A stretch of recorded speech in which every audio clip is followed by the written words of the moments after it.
We're back, and our guest on this segment, Malcolm McCollam. Malcolm, good to have you, my friend.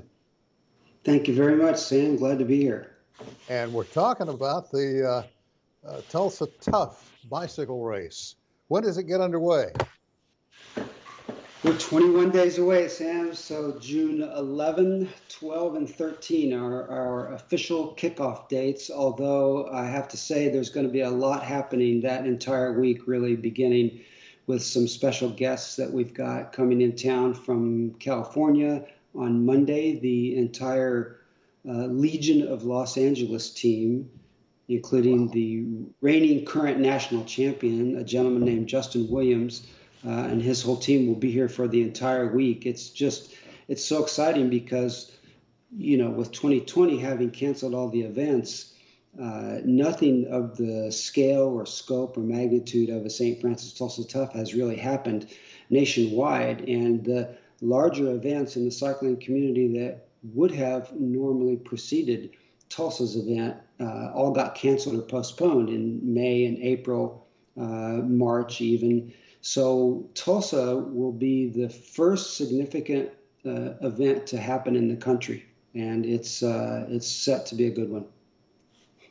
So it's going to bring in a lot of tourism dollars.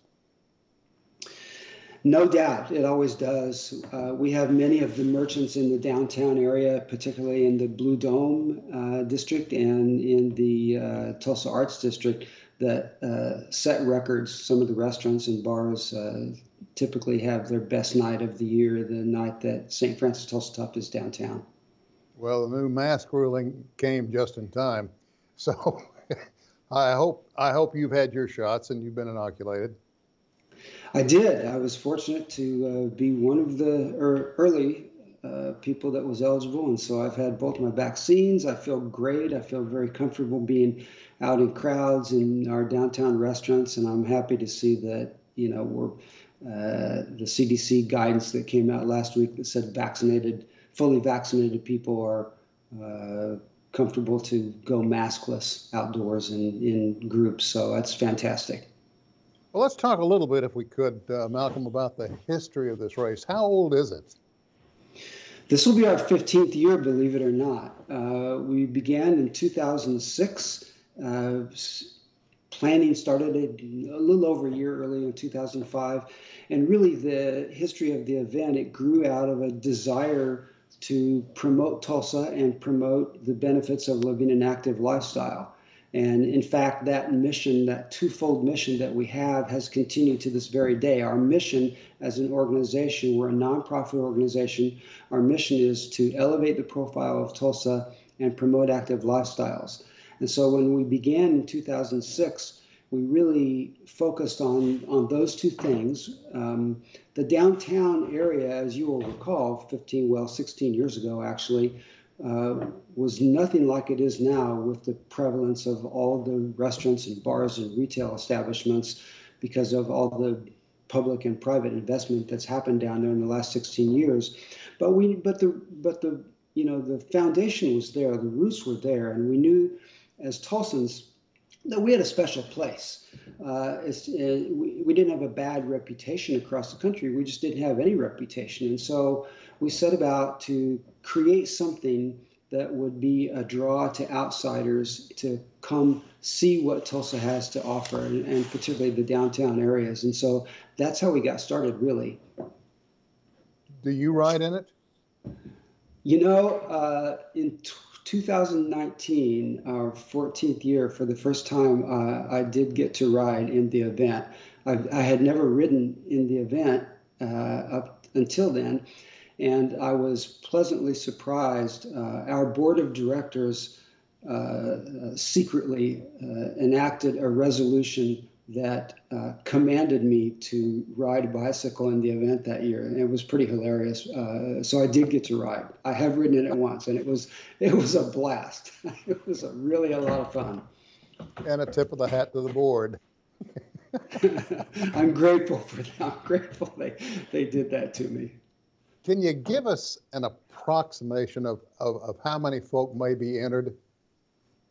Certainly. I can tell you that interest is very high. In fact, it's very interesting. that we're 20 days out. 40, 50 days ago, we set a new record for the number of criterium race registrants. We're at 3,713 as of today over that 3-day period. Easily, it will be the largest race in America of this kind. With our fondos, now, are you familiar with the term fondo, Sam? No. So I wouldn't have expected you to be necessarily. Our event actually consists of 3 separate cycling opportunities. The criterium races, which is the fast, colorful, sexy part that everybody sees on the live stream and in the downtown venues, is one element, of course. That attracts thousands of racers from out of town. In fact, 80% of our participants in that particular discipline are from out of state. And then we have 2 days of what are called fondos. Think of this as the cycling equivalent of what would be in the running world a 5K, a half marathon, and a marathon. So we have 3 different distances, essentially 40, 60, and 100 miles. And the public is welcome to participate in this part of the event. We get somewhere around 2,000 people that will do that over the weekend. And it's just an exciting and thrilling time watching that crowd of cyclists roll out and then later in the day come rolling back into the venue. And this is really where we focus on activating the active lifestyle part of our mission and encouraging people to adopt cycling as a part of an active lifestyle. In fact, with the pandemic, you may have heard that the bike shops had record sales. The bikes were just flying off the shelves and people were having a hard time even finding inventory. So we know there are lots of new cyclists out there. And anecdotally, I can tell you, I've probably met at least 8 or 10 people just out on the trail who have brand new to cycling. They just bought bikes. And they've decided, to sign up for the St. Francis Tulsa Tough Fondos as a way to initiate themselves into the group riding activities. So it's super exciting seeing the public embrace this part of the event. I wish you guys would consider, a specialty event for strange bicycles. When I've seen the race, I've seen bicycles go through that, holy Toledo, these are top of the line. There's no telling the kind of money that goes into some of them. Mine's just a 3-wheeler, and at my age, that's all I can take a chance on. But I'd love to see, some of the offbeat bicycles, unicycles, the old-fashioned big wheel bicycle. I know there's a couple of those that live here in Tulsa. Anyway, just something to consider. Funny you would say that, Sam, because we have an event for you. This is the 3rd part of our weekend, and this happens on Sunday only at 2 p.m. down at Riverside Drive in Galveston, because we have a part of the event we call the Townie Ride. It's 5 miles. It's free and open to the public. We get moms and dads and kids and aunts and uncles and grandpas, and people show up with bike trailers, people show up on tricycles, people show up on unicycles, exactly what you say. Any and all bikes are welcome. So I'm going to be looking for you at the start line on Sunday, June 13. That may be fun. You may just see me down there in a clown suit or something. I hope to. I'm not the prettiest thing on a bicycle, but I'm pretty good for about a mile. Well, that's great. Well, it's good because we have a rest stop in the Townie after 2 miles. So Excellent. We'll be looking for you. Okay. Now let's nail down the dates again, because I know we've got a lot of folks and it's not too late to enter, is it? No, it's not. Actually, TulsaTough.com is the place for all things connected with St. Francis Tulsa Tough.